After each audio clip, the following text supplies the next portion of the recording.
Hey guys, and welcome to this video. Today I want to find the value of this expression. Maybe you solve this expression in like this first.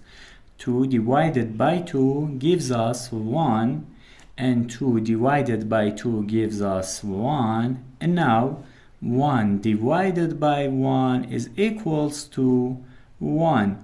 But this answer is not correct. According to the rules of mathematics KCF, that is, keep first fraction, change division to multiplication, and flip the next fraction. And we know we must solve this expression from left to right. Now 2 divided by 2 is equals to 1. Now we have 1 divided by 2 divided by 2.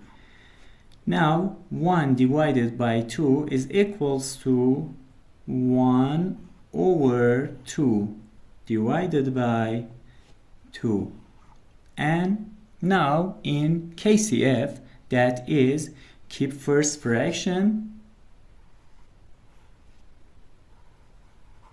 change division to multiplication, and flip the next fraction. 2 over 1, 1 over 2.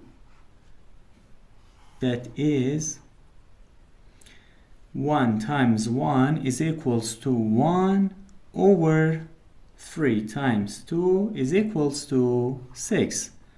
This answer is correct. Thank you for watching.